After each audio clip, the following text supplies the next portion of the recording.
La literatura infantil se define como la simplificación y la adaptación de los textos para la capacidad y recepción de la niñez, respondiendo a sus intereses particulares.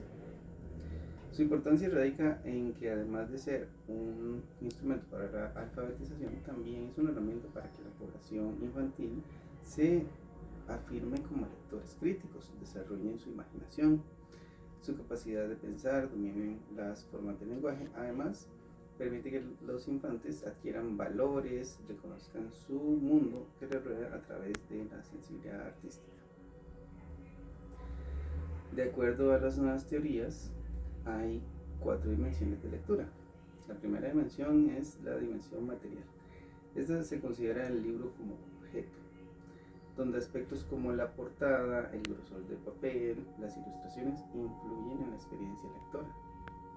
La dimensión cognitiva sería la segunda, que esta es como un proceso de conocimiento de la información que involucra capacidades de análisis, síntesis, lectura, crítica para construir un sentido del texto. La dimensión subjetiva a su vez sería la lectura como un espacio de construcción.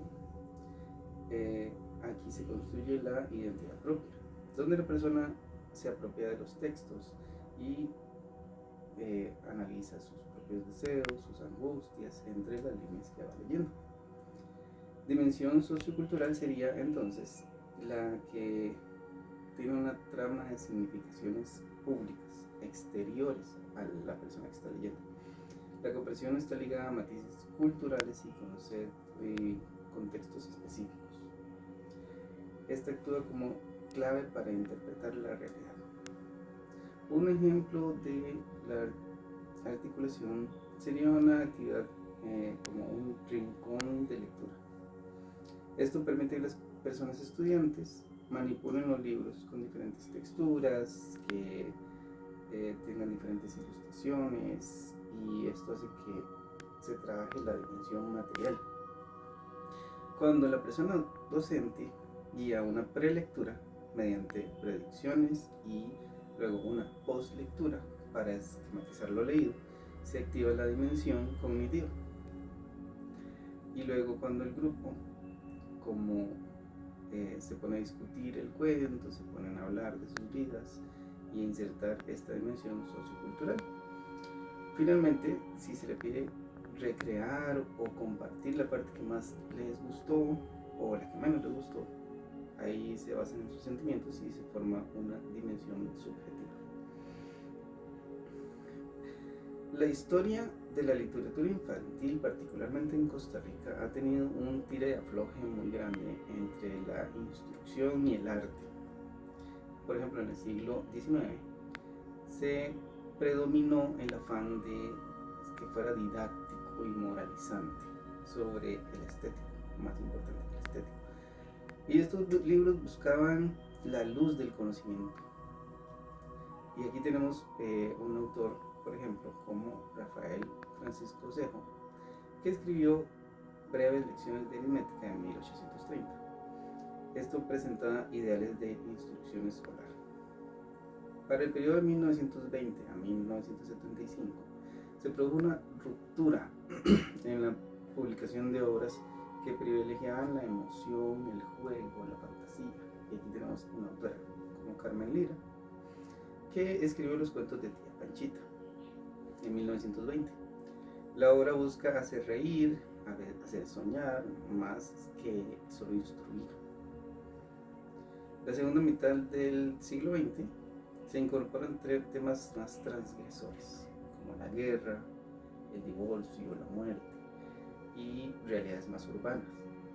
Aquí se aborda un sentir estético y lúdico, alejándose de lo que fuera doctrinario.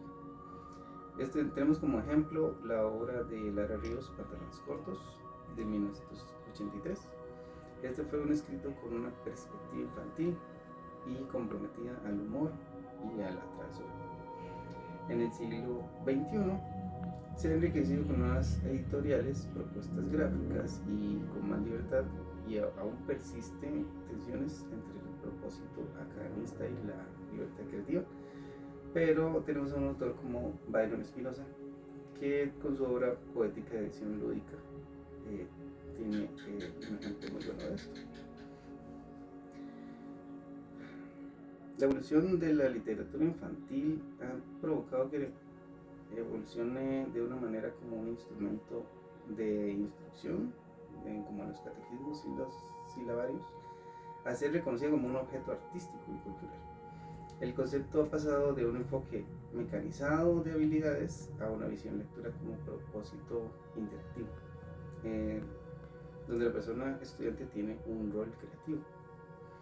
La literatura infantil mantiene una vigencia fundamental como bastión de resistencia en un mundo de subjetividad controlada.